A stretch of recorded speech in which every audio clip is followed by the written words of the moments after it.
Welcome to my channel Sharma class एपीसीएम।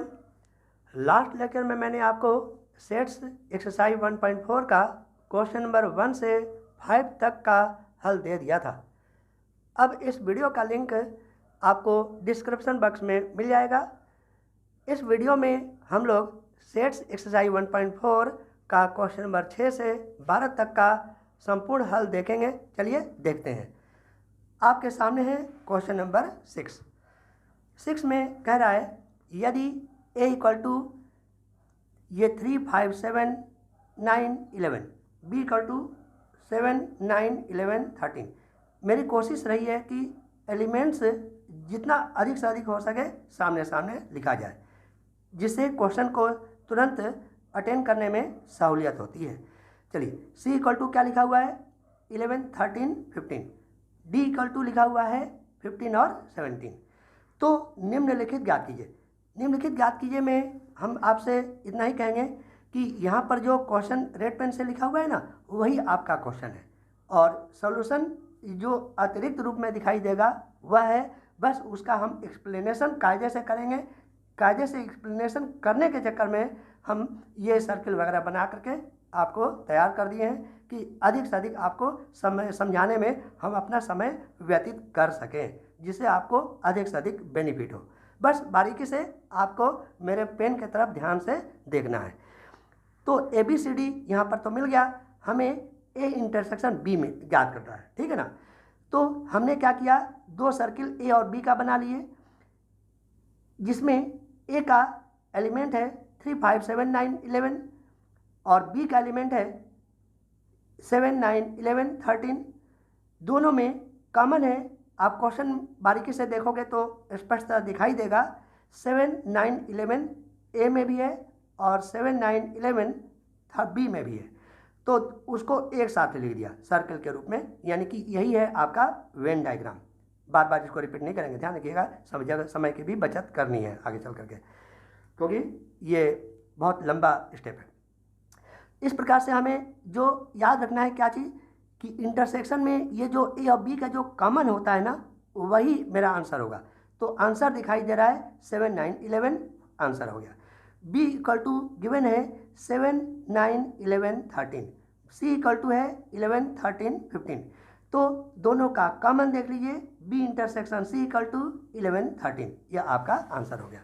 Question number third part क्या है, A equal to 3, 5, 7, 9, 11, C equal to है 7, 9, 11, 13 और D equal to है 15 और 17।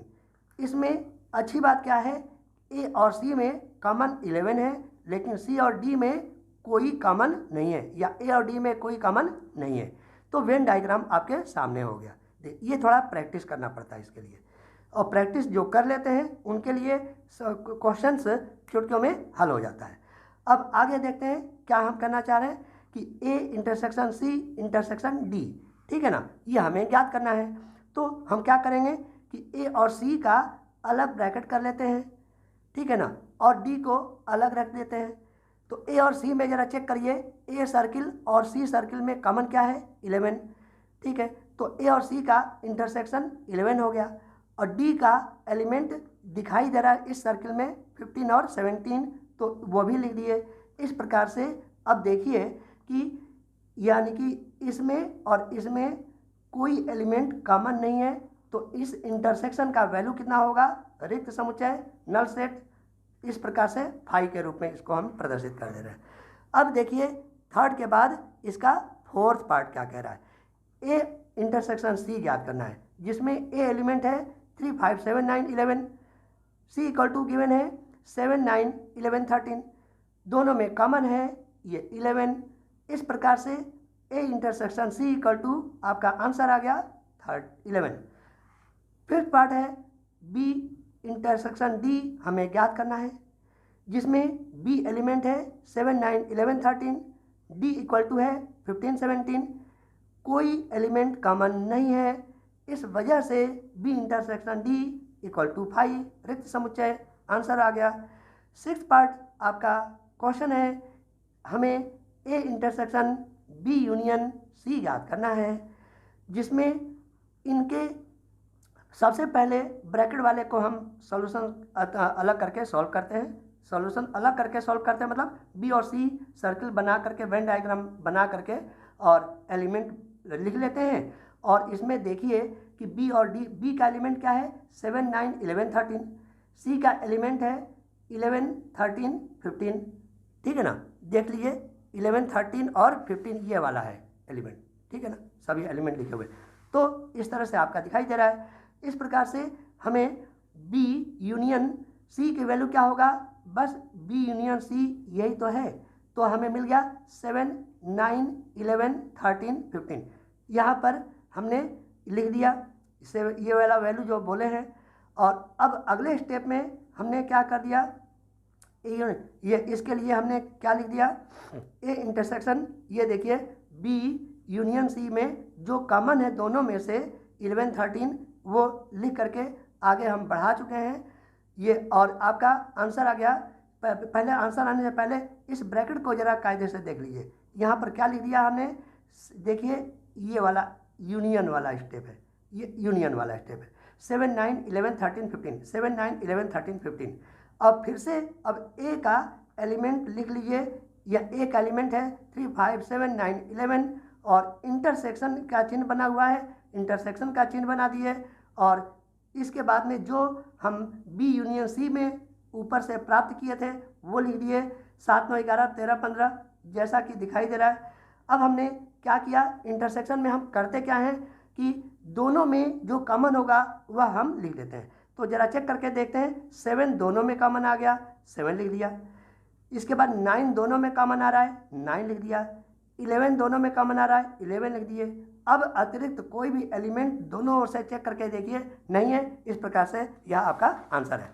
अब जरा देखिए इसका 7th पार्ट क्या कह रहा है, ए इंटरसेक्शन बी हमें ज्ञात करना है, जिसमें ए का एलिमेंट दिखाई दे रहा है और डी आपको दिखाई दे रहा है। बार बार बोलना उचित नहीं है, यह हमेशा एक ही बात हमें बोलना पड़ता है।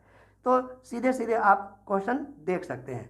और उसका सॉल्यूशन क्या दिखाई दे रहा है, ये नल सेट फाई हो गया यहाँ पर, क्योंकि यहाँ पर कोई एलिमेंट कॉमन रूप में प्रदर्शित नहीं है। अब देखिए इसका 8th part, A intersection B union D. तो हम अभी ऊपर के क्वेश्चन में बताए थे कि जो ब्रैकेट होता है पहले हम उसी को सोल्व करते हैं। तो बी अलग लिख लिया 7, 9, 11, 13, डी अलग लिख लिया 15, 17, दोनों का यूनियन हो गया 7, 9, 11, 13, 15, 17। तो जरा चेक करके देखते हैं, यही तो है 7, 9, 11, 13, 15, 17। अब ए का भी हमने एलिमेंट लिख दिया 3, 5, 7, 9, 11। अब और ये वाला एलिमेंट जो इंटरसेक्शन के बाद वाला है वो इस वेन डायग्राम से हमने लिख दिया। अब जरा कंपेयर करके देखिए कि इन दोनों में इंटरसेक्शन यानी कि कॉमन रूप में क्या है। तो 7 दोनों में कॉमन आ रहा है, लिख लिया। 9 दोनों में कॉमन आ रहा है, 9 लिख लिए। 11 दोनों में कॉमन आ रहा है, 11 लिख दिए। इस प्रकार से यह आपका आंसर है। अब नेक्स्ट पार्ट ये क्या कह रहा है, 9th में A intersection B union C, ठीक है ना। तो अब देखिए दो ब्रैकेट है, एक ए यूनियन बी का है जो कि ऊपर अलग से हम दिखा दिए हैं, और बी यूनियन सी के लिए बी और सी का वेन डायग्राम नीचे हमने दिखा दिया। और यहीं से ए इंटरसेक्शन बी 7, 9, 11 कॉमन कर लिए, ठीक है ना। और बी यूनियन सी में इस वेन डायग्राम से लिख लिए 7, 9, 11, 13, 15, 7, 9, 11, 13, 15। अब हम क्या करेंगे, क्योंकि आंसर में दोनों का इंटरसेक्शन लेना है, तो कंपेयर करके दोनों में आप चेक करके देखिए कि जो कॉमन होगा वही आपका आंसर होगा। तो जरा देखिए ये 7 है, दोनों में आंसर ये आ रहा है। 9 भी कॉमन आ गया, 11 भी कॉमन आ गया, अतिरिक्त कोई एलिमेंट कॉमन नहीं है। इस प्रकार से यह आपका आंसर है। अब इसका 10th पार्ट क्या कह रहा है, A union D intersection B union C. तो इसमें हमने फिर से ब्रैकेट वाले दोनों स्टेप को अलग अलग दिखा दिए, थोड़ी सी जगह की यहाँ पर कमी है, नो माइंड। तो ए का एलिमेंट है 3, 5, 7, 9, 11 और बी, और इसके अंतर्गत हमें डी का एलिमेंट है 15, 17। तो ए यूनियन डी में आ गया, देखिए 3, 5, 7, 9, 11, 15, 17। ये लिखा हुआ है। और बी यूनियन सी के लिए बी का एलिमेंट है आपके सामने 7, 9, 11, 13 और सी का एलिमेंट है 11, 13, 15 और चूंकि हमें इसका यूनियन लेना है तो इसका यूनियन हो गया 7, 9, 11, 13, 15, 7, 9, 11, 13, 15। अब चूंकि इंटरसेक्शन है इसमें कॉमन होता है, बार बार एक ही चीज़ बता रहे होते हैं, इतना तो आपको अब ख्याल रखना ही पड़ेगा। अब इंटरसेक्शन में कॉमन होता है, कॉमन क्या है देखिए 7 कॉमन हो गया लिख दिए, 9 कॉमन हो गया लिख दिए, 11 कॉमन हो गया लिख दिए, 15 कॉमन हो गया लिख दिए, अतिरिक्त कोई चीज़ ऐसा नहीं है जो कॉमन है। इस प्रकार इंटरसेक्शन रूप में आपका आंसर दिखाई दे रहा है। अब देखिए इसका ये क्वेश्चन नंबर 7 पार्ट क्या कह रहा है, क्वेश्चन नंबर 7 पार्ट नहीं, क्वेश्चन नंबर 7 क्या कह रहा है, यदि a equal to X such that X एक नेचुरल नंबर है, नेचुरल नंबर क्या हो सकता है 1, 2, 3, 4, 5, 6, 7, 8 डॉटेड, b दिया हुआ है आपका एक्स साइज दैट एक्स एक सम यानी कि इवन नेचुरल नंबर है, तो इवन नेचुरल नंबर क्या हो सकता है 2, 4, 6, 8, 10 इस तरह से हो सकता है डॉटेड आगे तक। आगे जरा चेक करके देख लीजिए, c इक्वल टू दिखाई दे रहा है एक्स साइज दैट एक्स एक विषम प्राकृत संख्या है यानी कि ऑड नेचुरल नंबर है, तो 1, 3, 5, 7, 9, 11, 13 इस तरह से ऑड नेचुरल नंबर मिल गया। d इक्वल टू गिवन है क्या, ये एक्स साइज दैट एक्स एक अभाज्य संख्या है यानी कि प्राइम नंबर है, ठीक। तो प्राइम नंबर तो आप तो जानते ही हो कि ये किसी भी ये संख्या से डिविजिबल ना हो बल्कि उसी से डिविजिबल हो जाए लेकिन अन्य से नहीं। जैसे प्राइम नंबर क्या क्या हो सकता है 2, 3, 5, 7, 11, 13 के बाद में क्या होगा 14 नहीं होगा क्योंकि ये 7 और 2 से भाग दिया जा सकता है।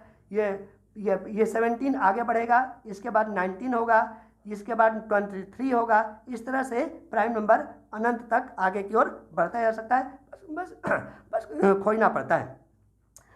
अब आगे जरा देखिए, इसमें हमें A intersection B find out करना है, तो वही काम जो पिछले क्वेश्चन में किए थे वो यहाँ पर भी हम कर ले रहे हैं कि ये बी का एलिमेंट जरा चेक करके देखिए, ए इंटरसेक्शन बी ना, तो पहले इधर वाला ए है और बाद में बी है, तो ये बाद में बी मिल गया। तो ए में कौन कौन से एलिमेंट हैं 1, 2, 3, 4, 5, 6 डॉटेड अनंत तक आ रहा है और बी में क्या है 2, 4, 6, 8 डॉटेड तक होगा।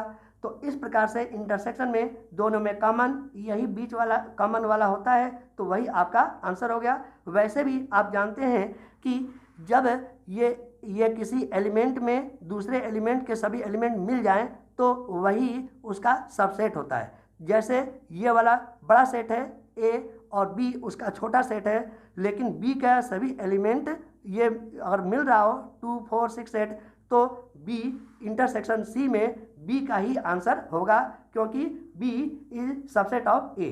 तो ए क्या है बड़ा सेट और बी क्या है उसका छोटा सेट। इस तरह से भी हमें आंसर तुरंत देख सकते हैं। अब देखिए ए इंटरसेक्शन सी में क्या कह रहा है, ए नेचुरल नंबर हो गया 1, 2, 3, 4, 5, 6, 7 डॉटेड। सी में ये क्या दिखाई दे रहा है ऑड, ये नेचुरल नंबर है। अब हमने क्या किया इंटरसेक्शन में जो दोनों में कॉमन है वो ले लिए, तो ये कॉमन है 1, 3, 5, 7, 9, तो इस तरह से आपका आंसर हो गया क्योंकि सी सबसेट ऑफ ए, इसमें सी आपका आंसर आ जाएगा। इंटरसेक्शन यही कॉमन होता भी है जैसा कि अभी दिखाए थे। ए इंटरसेक्शन डी में जरा चेक कर लीजिए, ये ए का एलिमेंट हो गया 1, 2, 3, 4, 5, 6, 7। डी में ये प्राइम नंबर हो गए, तो प्राइम नंबर इसमें से निकाल दीजिए। देखिए कि दोनों में कॉमन है कौन कौन सा, प्राइम नंबर 2, ये टोटल इसमें सामने आ जाएगा क्योंकि ये वाले टोटल नेचुरल नंबर में मिल जाएंगे। इस प्रकार से यह प्राइम नंबर इसका आंसर डी के रूप में होगा। क्यों? क्योंकि का जवाब सुन लीजिए डी इज सबसेट ऑफ ए। इस प्रकार से ध्यान रखना चाहिए। इसमें अलग से हमने हिंट के लिए क्या लिख दिया है कि 2 सेट यदि दिया हुआ है तो कम वाला सेट जो होता है इंटरसेक्शन होगा क्योंकि वही कॉमन होता है। अब आगे देख लीजिए इसका ये क्वेश्चन नंबर का 4th पार्ट क्या कह रहा है, बी इंटरसेक्शन सी ज्ञात करना है। तो इसमें बी लिख दिया, इधर सी लिख दिया। इंटरसेक्शन में कोई एलिमेंट कॉमन नहीं है, चेक करके देखिए 2 इधर है नहीं, 4 है नहीं, 1 है नहीं, आंसर आ गया रिक्त समुच्चय पर। बी इंटरसेक्शन डी में बी के एलिमेंट लिख दिए, डी का एलिमेंट लिख दिए। तो अब जरा चेक करके देखिए केवल 2 ही एक ऐसा एलिमेंट है जो कि बी और डी दोनों में मिल रहा है, कॉमन है। इस प्रकार से यह आपका आंसर है। सी इंटरसेक्शन डी में जरा चेक करके देखिए, सी का एलिमेंट 1 3 5 7 9 11 ये 13 15 से 17 ये सब सी के एलिमेंट हो गए, ठीक है ना। ऑड वाले की बात करना चाहते थे, ये 13 15 17 ये सब हो गया, 19 वगैरह 11 या 21 भी हो सकता है, ऑड नेचुरल नंबर हो गया। और डी में क्या है, ये प्राइम नंबर हो गए। तो इन दोनों में कॉमन जरा ढूंढ के निकालिए तो हमें पता चलेगा कि इन दोनों में कॉमन वही प्राइम नंबर होगा, लेकिन जरा चेक करके देखिए 2 नहीं होगा। तो 2 के अतिरिक्त जितने भी प्राइम नंबर है सब इसमें शामिल है। तो इसको हम इस तरह से भी लिख सकते हैं, X such that X which is equal to odd prime number, ठीक है ना। यही आपका सेट बिल्डर फॉर्म है। सेट बिल्डर फॉर्म में इस तरह से भी आपको बताया जा सकता है। यही अब नेक्स्ट क्वेश्चन में देखिए, क्वेश्चन नंबर 8 क्या कह रहा है। निम्नलिखित समुच्चय युग्मों में से कौन से युग्म असंयुक्त है। असंयुक्त मतलब डिसजॉइंट है, जो दोनों में कॉमन नहीं है। दोनों में ये फाई ये अगर होगा तो ये डिसजॉइंट होगा कि नहीं होगा, आगे हम देखेंगे। इसका फर्स्ट पार्ट जो अच्छा, इसमें एक और बात बता दें कि ये क्वेश्चन तो हमने पढ़ लिया, लेकिन इसके जो रेड पेन से क्वेश्चन लिखे हुए हैं वही आपका क्वेश्चन है, और उसके आगे जो है वह आपका सॉल्यूशन है। इसमें कह रहा है कि a इक्वल टू 1 ये 1 2 3 4 b, और मान लीजिए इसका b इक्वल टू लिखा हुआ है, ये x एक नेचुरल नंबर है, ठीक। और नेचुरल नंबर कौन सा होगा, 4 और 6 के बीच में होगा। 4 और 6 के बीच में नेचुरल नंबर क्या हो सकता है, 4 भी हो 6 भी हो, उसके बीच में भी हो, 4 5 6 होगा, ठीक। और a बराबर मान लिया हमने 1 2 3 4 हो गया। इस प्रकार से a इंटरसेक्शन b जरा चेक करके देखिए कि a ये लिख दिया, b ये लिख दिया, बीच में इंटरसेक्शन का साइन हो गया, दोनों में कॉमन 4 दिखाई दे रहा है, ये 4 दिखाई दे रहा है मतलब कॉमन हो गया, मतलब कि इसमें डिसजॉइंट सेट नहीं है। क्योंकि आप अलग से याद कर लीजिए कि डिसजॉइंट सेट तभी होगा जबकि दोनों में कोई भी एलिमेंट कॉमन ना हो। देखिए इसमें ये वाला क्या है, यहाँ पर ये a है और इधर वाला आपका b है, दोनों में कॉमन 4 आ रहा है। इंटरसेक्शन अगर आ रहा होगा तो नॉट डिसजॉइंट या असंयुक्त यह समुच्चय युग्म को प्रदर्शित करेगा, ध्यान रखिएगा। तो इस प्रकार से सेकंड क्वेश्चन क्या कह रहा है, सेकंड पार्ट का क्वेश्चन क्या कह रहा है, a इक्वल टू ये वॉवेल्स दिया हुआ है, b इक्वल टू दिया हुआ है एलिमेंट के रूप में c d e f। तो अब हमें ये डिसजॉइंट चेक करना है, इसके लिए a इंटरसेक्शन b निकाल लेते हैं। इसमें इसको इस सर्किल को a मान लेते हैं, दूसरे वाले सर्किल को हम b मान लेते हैं। इन दोनों में कॉमन क्या है जरा चेक करके देखिए, दोनों में कॉमन हो गया e। तो कॉमन आ जाने के कारण यह रिक्त समुच्चय नहीं है। तो रिक्त समुच्चय न होने के कारण ध्यान से देखिए कि हमने क्या लिखा, a व b असंयुक्त नहीं है। क्यों नहीं है, क्योंकि इसमें कोई एलिमेंट बीच में मिल रहा है, अगर नहीं मिलता तो असंयुक्त हो जाता। अब जरा देखिए इसका थर्ड पार्ट क्या कह रहा है, a equal to X that X ये इवन ये इंटीजर है, ठीक है ना। और b क्या कह रहा है, एक्स दैट एक्स विषम इंटीजर है, पूर्णांक है। जरा आगे जरा देखते हैं कि इसमें ये है कि नहीं, जरा चेक करके देखते हैं। 2 4 6 8 इसमें मिलेगा और इसमें 1 3 5 मिलेगा। ये दोनों ये एक दूसरे के कम्प्लीमेंट्री हैं, एक दूसरे में मिलेंगे नहीं। ये न मिलने के कारण ये a intersection b equal to 5, अतः a और b यहाँ पर असंयुक्त समुच्चय के रूप में प्रदर्शित है। अब क्वेश्चन नंबर 9 देखिए। क्वेश्चन नंबर 9 थोड़ा लंबा है, थोड़ा स्पीड ले लीजिएगा आप लोग। कह रहा है a इक्वल टू दिया हुआ है 3 का टेबल है, ये 3 6 9 12 15 18 21। b क्या है, ये 4 का टेबल है, 4 8 12 16 20। c 2 का टेबल है, 2 4 6 8 10 12 14 और 16। d 5 का टेबल है, 5 10 15 और 20। तो निम्नलिखित को ज्ञात कीजिए। तो फिर से हम दोबारा दोहरा देना चाहते हैं कि जो भी ये रेड पेन से लिखा हुआ है वह आपका क्वेश्चन है, उसका आगे जो दिया हुआ है उसका सॉल्यूशन है। समय बचाने के लिए ऐसा कर रहे हैं, क्योंकि एक्सप्लेनेशन ज़्यादा ज़रूरी होता है, वो आपको समझना है, उसमें आप समय ज़्यादा दीजिएगा।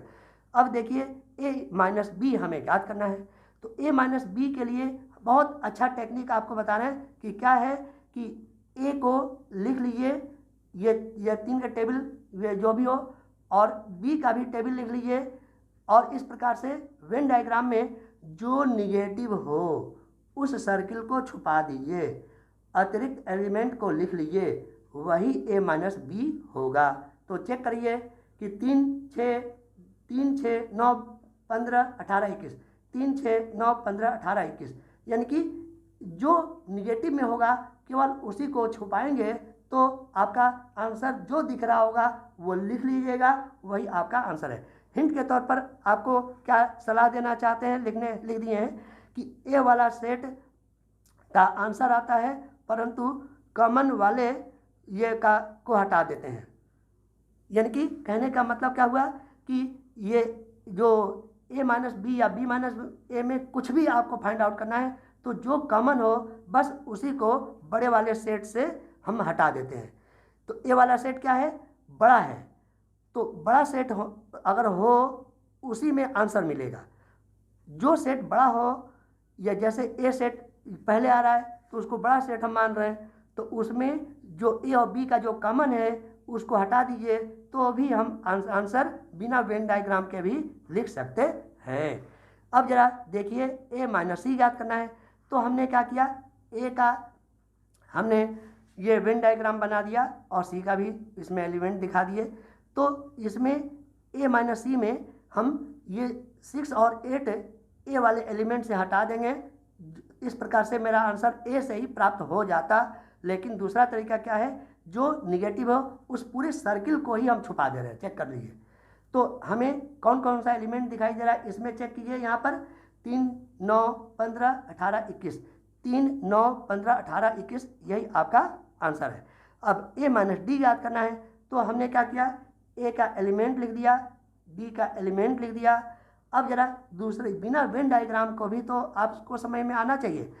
a माइनस डी में मेरा आंसर a में ही छुपा हुआ है, ठीक, तो a में इसे हम आंसर निकालने वाले हैं। लेकिन क्या चीज़ a में से हम हटाएंगे, a और d में जो कॉमन है हम उसी को a में से हटा देंगे। तो a और d में कॉमन क्या है, चेक कर लीजिए, केवल 15 कॉमन है, तो उसी 15 को कॉमन करके केवल a के एलिमेंट को हमने लिख दिया। देखिए 3 6 9 12 15 जो कॉमन दोनों में एलिमेंट था वो हटा दे रहे हैं, हटा दिए। तो इस प्रकार से 18 21 आ गया, 3 6 9 12 18 21, यह आपका आंसर हो गया।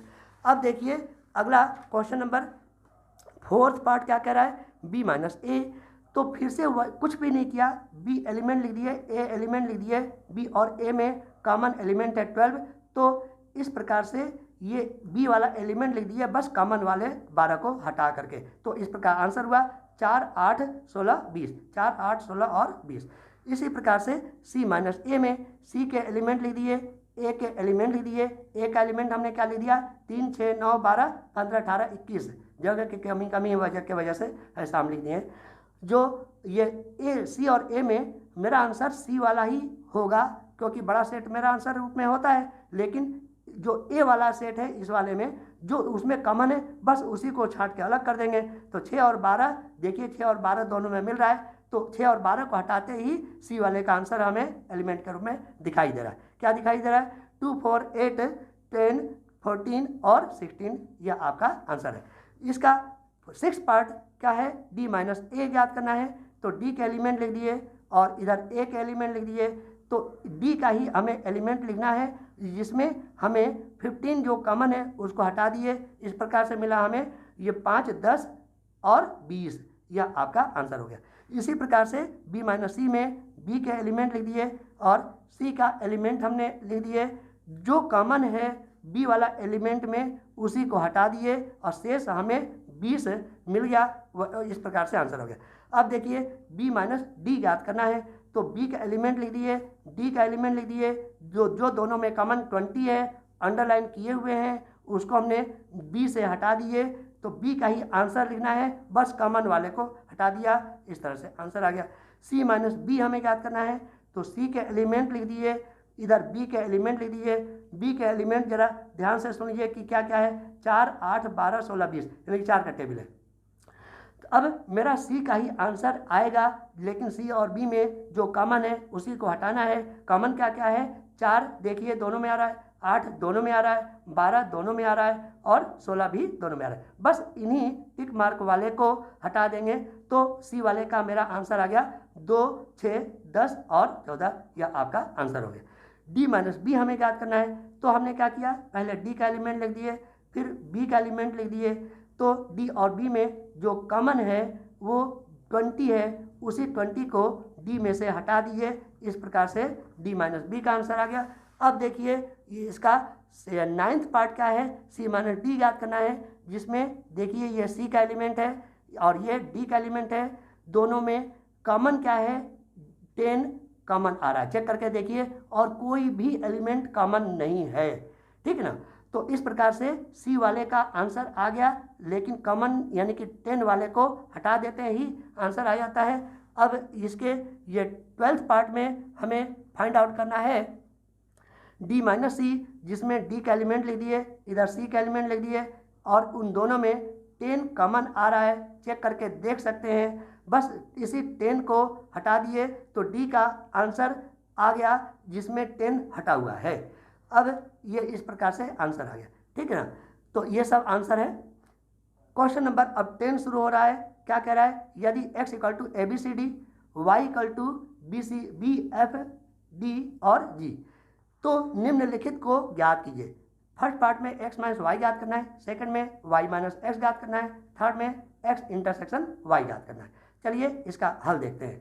तो x माइनस वाई, एक जरा टेबल भी देखते रहिए, जरा बहुत जल्दी से क्लियर हो जाएगा। ये x का एलिमेंट क्या है, a b c d, y का एलिमेंट क्या है, b, ये f, d और g।